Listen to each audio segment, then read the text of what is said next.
finish up the rest of the holes, see how it goes. Is that a hair dangling from my beard? Yeah, it is.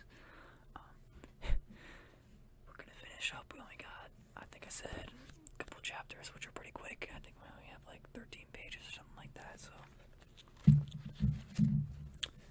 We last left off with them, getting caught at the special hole where all the goodies were, the treasure. And Stanley's attorney came for a visit to get Stanley, and they pulled him from that situation, and they're about to leave, and Stanley coaxed them into bringing Hector with them. So that's where we left off, and let's go finish this.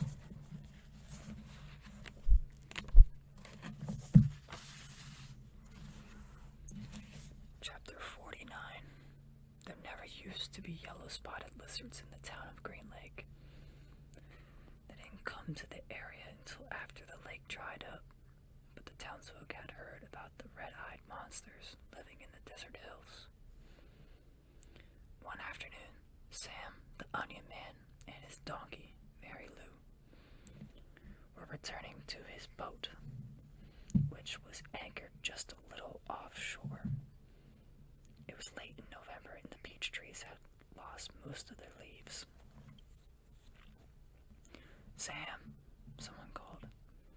He turned around to see 3 men running after him, waving their hats. He waited. "Afternoon, Walter, Bo, Jesse," he greeted them as they walked up, catching their breath. "Glad we caught you," said Bo. "We're going rattlesnake hunting in the morning."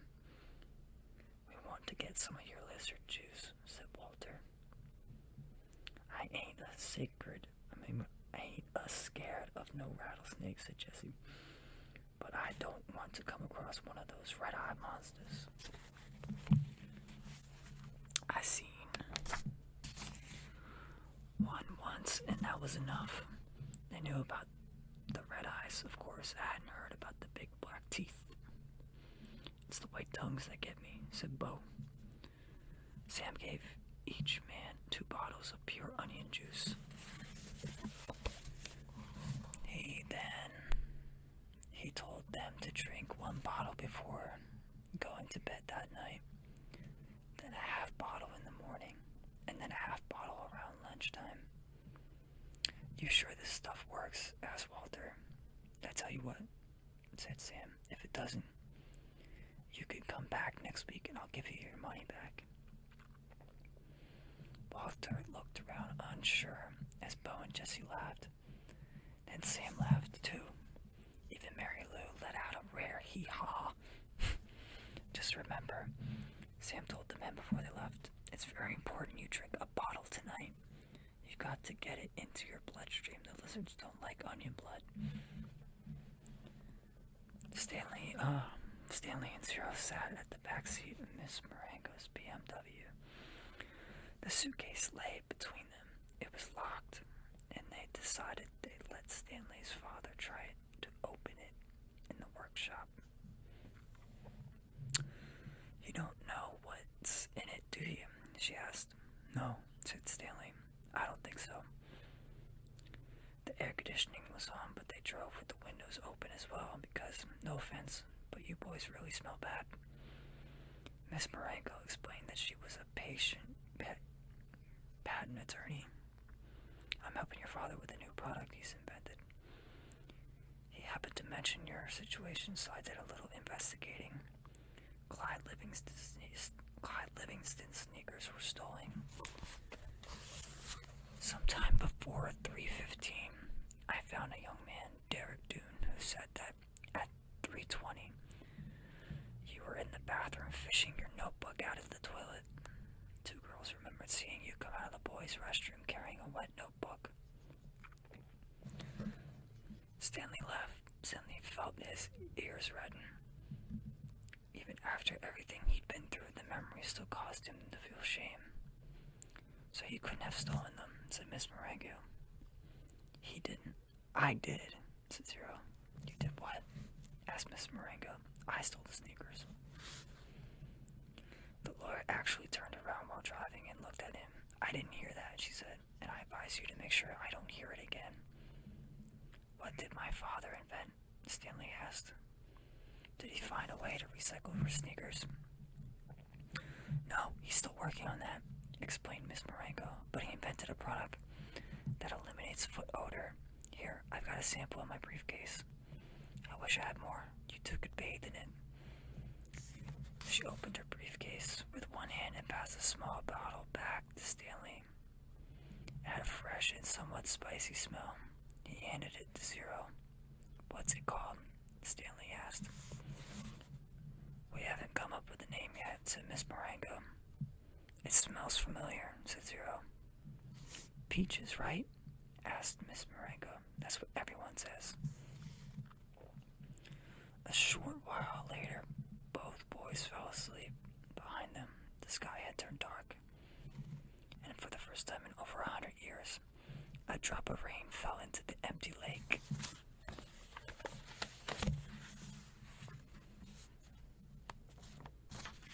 Part 3. Filling in the holes. Chapter 50. Stanley's mother insists that there was never a curse. She even doubts whether Stanley's great-great-grandfather really stole a pig. The reader might find it interesting, however, that Stanley's father invented his cure for foot odor the day after the great-great-grandson of Elia Yonets carried the great-great-grandson of Madame Zeroni up the mountain. The Attorney General closed Camp Green Lake.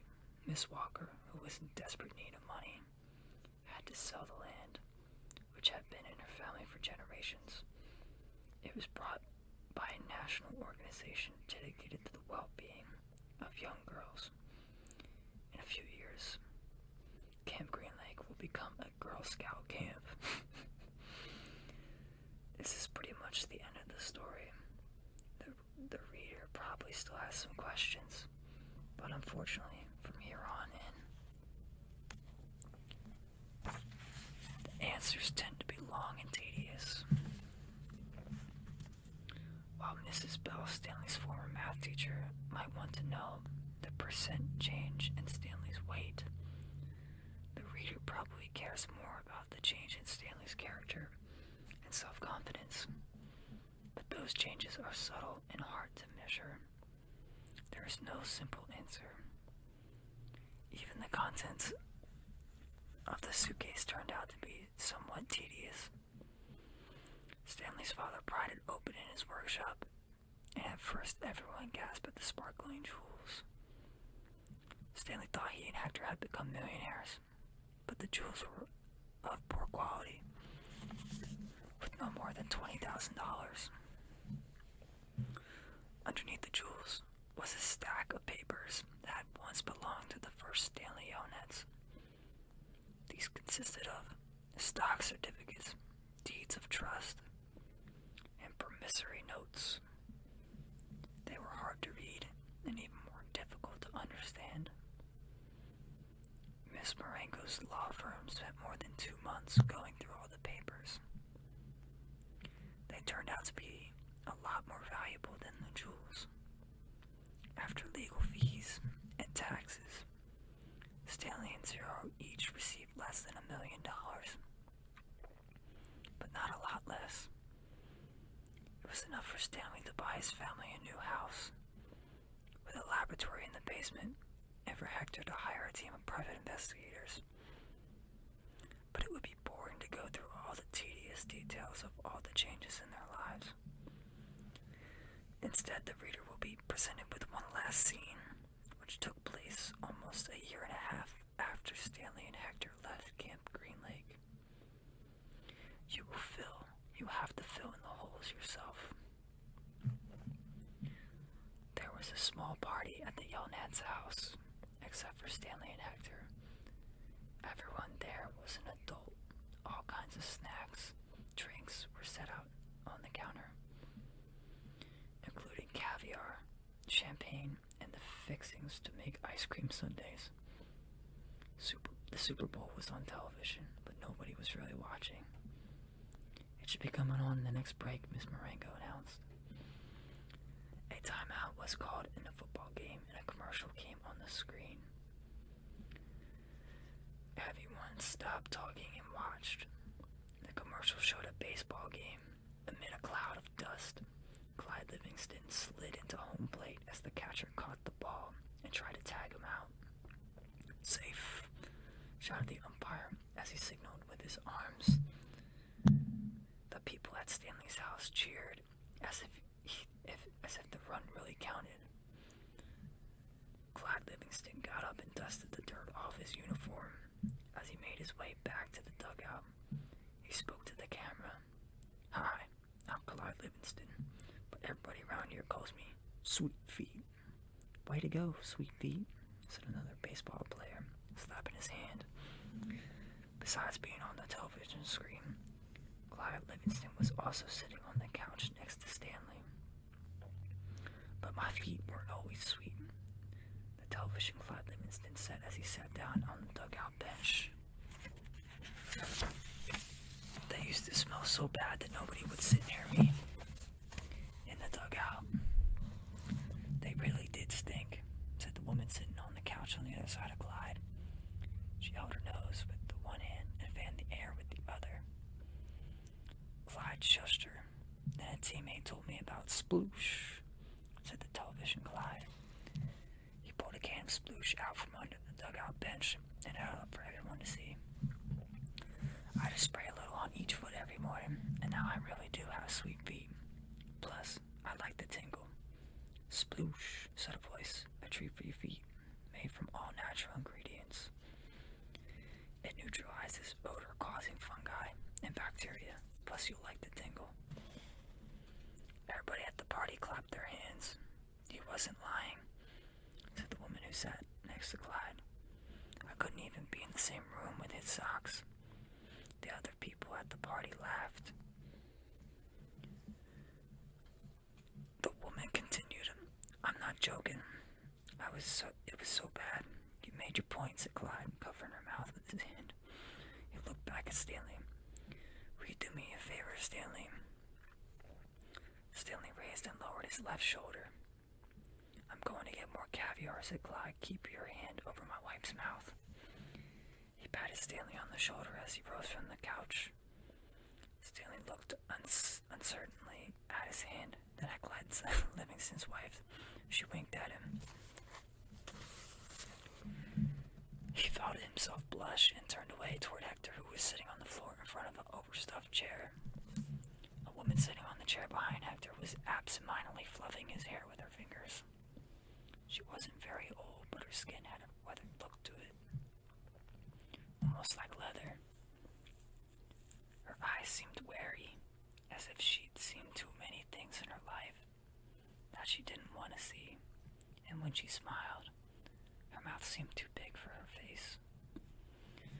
Very softly, she half sang, half hummed a song that her grandmother used to sing to her when she was a little girl. If only the moon speaks no reply, reflecting the sun and all that's gone by. Be strong, my weary wolf, turn around boldly. Fly high, my baby bird, my angel, my only." That's it. It's over. There's nothing left. I could read the back for you, but it's no different than reading what was inside of it. Oh man, such a great book, such a great movie. If you've never seen the movie, I definitely recommend watching it. There's a lot of good in it. I'm glad you stuck along, hopefully, to read a lot of it with me. And I hope I've relaxed you a lot in the process. So, I look forward to finding another book to do for you guys. Maybe another popular book, hopefully that I've never read before. That would be cool. So, be on the lookout. I'll definitely have something in the works soon. I really enjoyed this.